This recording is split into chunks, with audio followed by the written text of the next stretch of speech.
네, 뉴스 채굴꾼 김현욱 작가 모셨습니다. 어서 오세요. 네, 안녕하세요. 자, 오늘은 어떤 내용일까요? 네, 앞서 JB타임즈에서 법정 소란과 법권 모욕을 한 김용현 전 국방장관 변호인 2명에 대해 이 감치 집행 결정을 내렸다는 소식을 좀 전해주셨는데요. 네. 이 법원의 조치와는 별개로 이 변호사 단체에서 자체적으로 제재를 가할 방법이 있는지 이 문제를 좀 알아봤습니다. 그러니까 앞서 JB타임즈에서 그 얘기가 좀 나왔는데 자, 변호사 단체는 변호사 협회잖아요. 네. 변호사협회가 제재를 가할 근거 규정이 있습니까? 제가 좀 찾아봤는데 우선 변호사는 그 품위를 손상하는 행위를 하여서는 안 된다는 내용의 변호사법 제24조 1항이 있습니다. 네. 하지만 이는 범위가 좀 너무 모호한 측면이 있고요.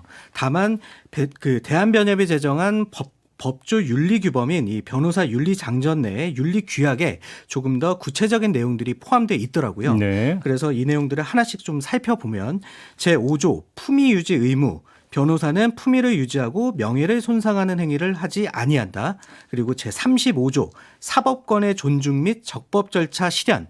변호사는 사법권을 존중하며 공정한 재판과 적법 절차의 실현을 위하여 노력한다.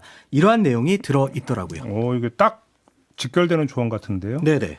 자, 근데 실제로 변호인의 법정 모욕 행위로 이 징계가 이루어졌거나 내지 징계가 추진된 사례가 있었습니까, 과거에? 예, 제가 찾은 것은 2건이었는데요. 네. 우선 지난 2017년 박근혜 전 대통령 탄핵 심판이 진행되던 당시에 그 김평우 변호사가 2월 22일 헌재에서 북한에서나 하는 정치 탄압 그리고 국회의원들이 무슨 야쿠자들이냐 이렇게 언론 플레이를 헌재에서 한 데 이어서 이 주심을 보던 강일원 헌법재판관에 대해서는 법관이 아니라 청구인의 수석 대리인이다.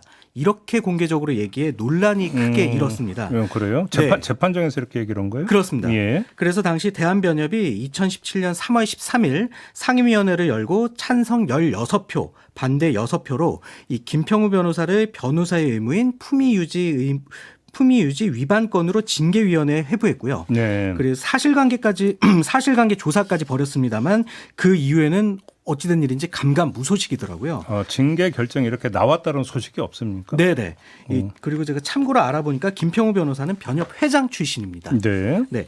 그리고 2017년으로 좀 더 거슬러 올라가서 서울 2007년? 2007년이요. 예. 2007년으로 거슬러 올라가서 서울지방변호사회 소속인 모 변호사가 이 자신이 맡은 소송 사건과 관련해서 판사는 아니고요. 법원 직원에게 법률에 대해 개뿔도 모르면서 아르바이트 공무원이냐 이런 폄훼 발언과 입에 담기도 힘든 욕설과 폭언을 해서 네. 이 대한변협이 500만 원의 과태료를 부과하는 징계를 내린 바가 있더라고요. 그래요? 아니, 징계가 가능한 근거 규정은 있다라는 이야기이고. 네.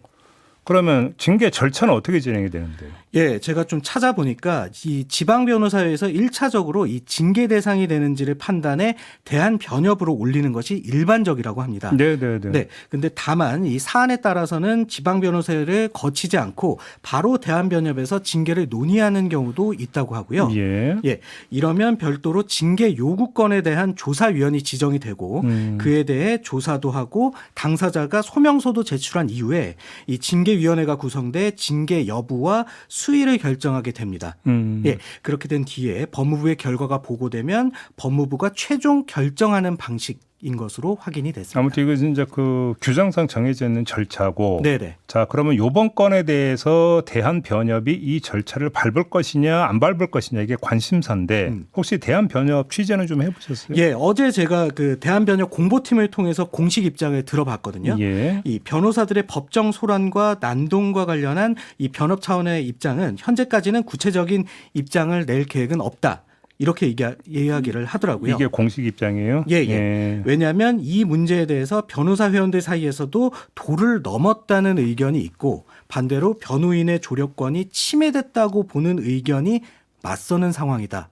이렇게 이야기를 하더라고요. 아니 근데 이것과는 별도로 유튜브 채널 가서 뭐 그 판사를 뭐 욕하고 막 모욕 주고 한 건 또 별도 아닙니까? 그렇습니다. 아무튼 그럼에도 불구하고 지금 변호사들의 의견은 좀 갈린다 이런 입장이었고요. 예. 그리고 김용현 변호인단의 징계 요구가 이 대한변협에 공식적으로 접수된 것은 현재까지는 없다고 합니다. 이 향후에 정상적으로 접수된 건이 있으면 이 조사를 거쳐서 진행하겠다는 것이 변협 측의 공식 입장이었습니다. 그러니까 향후에 정상적으로 접수되는 게 있는지를 보겠다라고 하는 건데 네네. 그러면 징계 요청 접수는 회원인 변호사만 할 수 있는 겁니까? 제가 그 변호사들에게 좀 물어보니까 일반인을 포함해 누구나 징계 요구는 할 수 있다고 하고요. 그래요? 네, 이 취재 과정에서 접촉했던 한 변호사는 이 징계가 되든 안 되든 요구하면 조사는 해야 될 것 같다면서 이번 논란에 대해서 변호사로서 굉장히 좀 창피하다 이런 이야기까지 덧붙이더라고요. 일반인도 징계 요청을 할 수 있다? 그렇습니다. 징계 요구를 할 수 알겠습니다. 있다고 합니다. 네, 오늘 여기까지 진행하겠습니다. 수고하셨어요. 네, 감사합니다.